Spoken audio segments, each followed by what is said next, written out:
Assalamualaikum warahmatullahi wabarakatuh. Saya Nesya Fitria Ramanda, NIM 1263 11 20 10 22. Di sini saya akan melanjutkan pemaparan materi dari Mbak Siti Aminah. Dan di sini saya akan menjelaskan tentang keterbatasan analisis varian. Meskipun analisis varian adalah alat yang ampuh, alat tersebut memiliki beberapa keterbatasan. Keterbatasan pertama dan yang paling penting adalah bahwa meski analisis ini mengidentifikasikan di mana varian terjadi, analisis ini tidak mengatakan mengapa varian ini terjadi atau apa yang dilakukan tentangnya. Sebagai contoh, laporan tersebut mungkin saja menunjukkan adanya varian signifikan yang tidak menguntungkan dalam beban pemasaran, dan mungkin saja mengidentifikasikan varian ini dengan beban promo penjualan yang tinggi. Namun, laporan tersebut tidak menjelaskan mengapa beban promo penjualan tinggi dan apa jika ada tindakan yang sedang dilakukan. Penjelmaan naratif yang melengkapi laporan kinerja seharusnya memberikan penjelasan semacam ini. Keterbatasan kedua dalam analisis varian adalah untuk menentukan apakah satu varian adalah signifikan. Teknik statistik dapat digunakan untuk menentukan apakah ada perbedaan yang signifikan antara kinerja aktual dan standar untuk beberapa proses tertentu. Teknik-teknik ini umumnya disebut sebagai pengendalian umum secara statistik. Namun, teknik-teknik tersebut hanya dapat diterapkan jika proses itu diulang dalam interval yang sering, seperti operasi dari suatu alat mesin dalam proses produksi. Literatur hanya memiliki sedikit artikel yang menyarankan agar pengendalian mutu secara statistik digunakan untuk menentukan apakah varian anggaran adalah signifikan. Tetapi saran ini hanya memiliki sedikit relevansi praktis di tingkat unit bisnis karena jumlah tindakan repetitif yang diperlukan tidak ada. Secara konseptual, suatu varian sebaiknya diinvestigasi hanya apabila manfaat yang diharapkan dari perbaikan masalah tersebut melebihi biaya investigasinya. Tetapi suatu model yang didasarkan pada asumsi ini memiliki begitu banyak ketidakpastian sehingga hanya menjadi perhatian akademisi.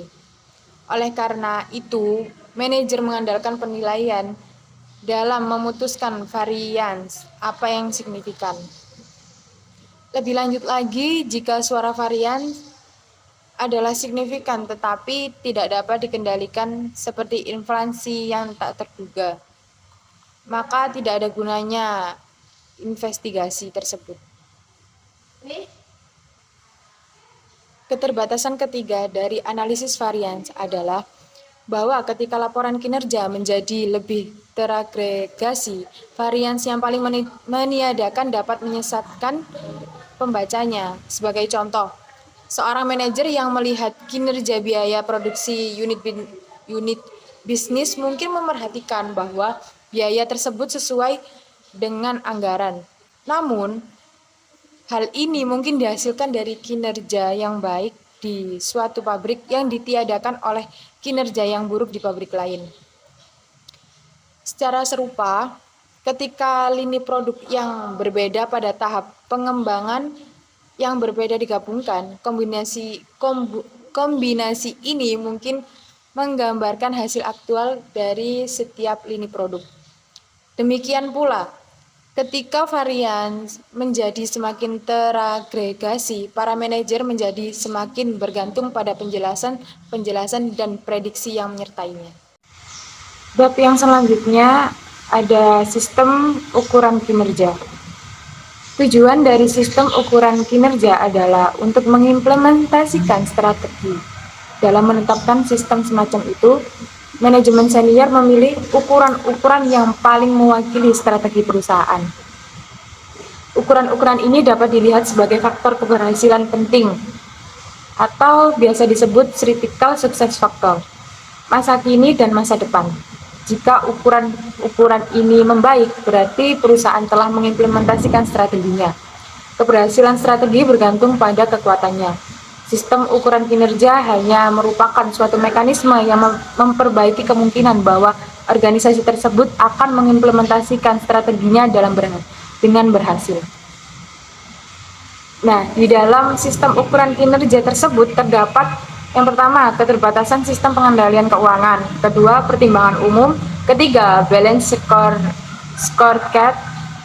Yang keempat, sistem penilaian kinerja, pertimbangan tambahan. Yang kelima, faktor kunci keberhasilan. Yang keenam, implementasi sistem pengukuran kinerja. Yang ketujuh, kesulitan dalam mengimplementasikan sistem pengukuran kinerja. Yang kedelapan, praktek-praktek pengukuran. Subbab selanjutnya adalah pengendalian interaktif. Peran utama dari pengendalian manajemen adalah untuk membantu pelaksanaan strategi. Dari sisi lain, strategi yang terpilih mendefinisikan faktor kunci keberhasilan yang menjadi titik pusat dari desain dan operasi sistem pengendalian. Hasil akhir adalah implementasi strategi yang berhasil dalam industri yang mengalami perubahan lingkungan yang pesat. Informasi pengendalian manajemen juga memberikan dasar untuk memikirkan strategi baru. Dalam lingkungan yang cepat berubah dan dinamis, menciptakan suatu organisasi pembelajaran adalah penting bagi kelangsungan hidup perusahaan. Organisasi pembelajaran mengacu kepada kemampuan dari karyawan suatu organisasi untuk belajar menyesuaikan diri terhadap perubahan lingkungan secara berkelanjutan. Para faktor kunci keberhasilan adalah penting dalam desain sistem pengendalian untuk mengimplementasikan strategi yang dipilih. Ketidakpastian strategis memandu penggunaan sekelompok informasi pengendalian manajemen secara interaktif dalam mengembangkan strategi baru. Ada perbedaan mendasar antara faktor kunci keberhasilan dan ketidakpastian strategis.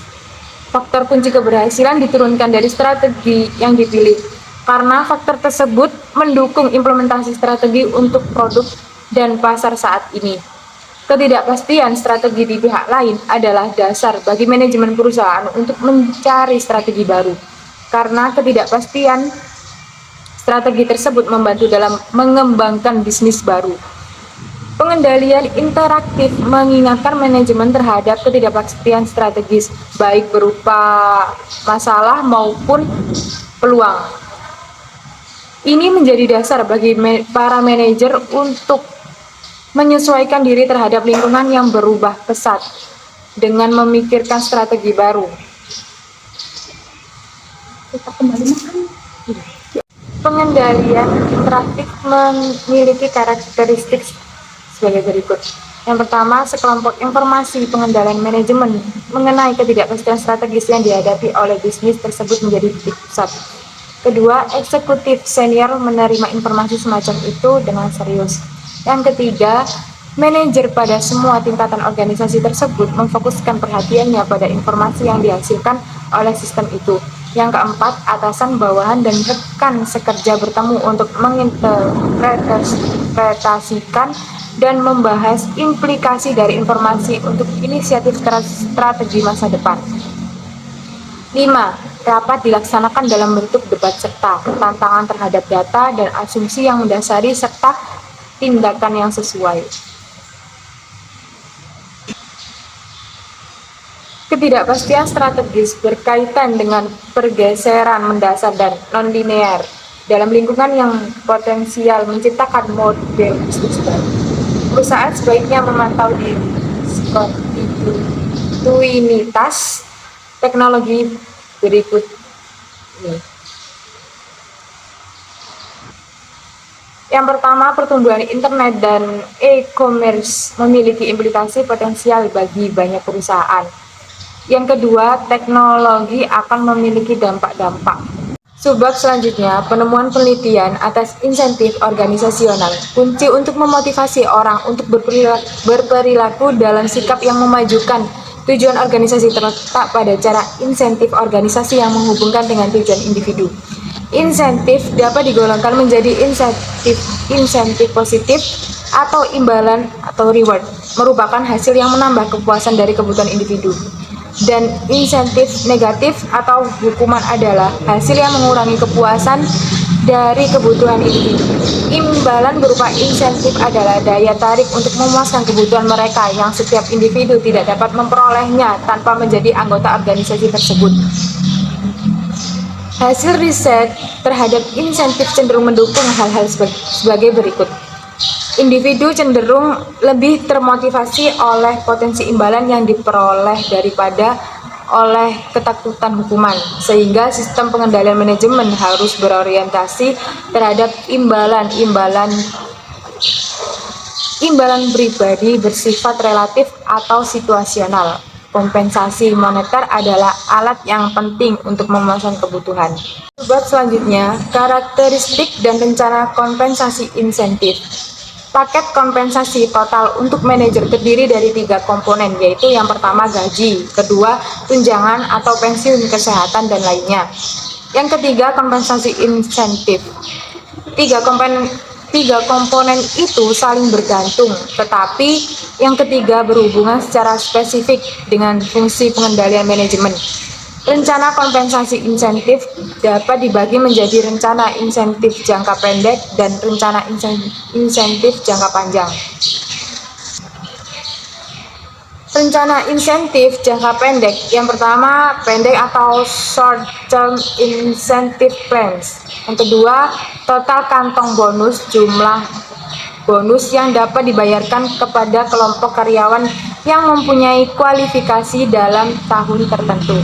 Yang ketiga, carriers. Pada metode ini, pembayaran bonus ditetapkan pada kebijakan manajemen atau komite dewan direksi setiap tahun.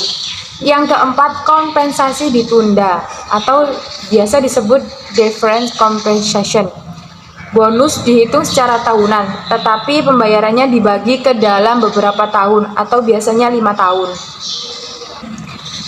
Rencana insentif jangka panjang atau long term incentive plans. Asumsi dasar dari rencana ini adalah pertumbuhan nilai saham biasa perusahaan yang merefleksikan kinerja jangka panjang.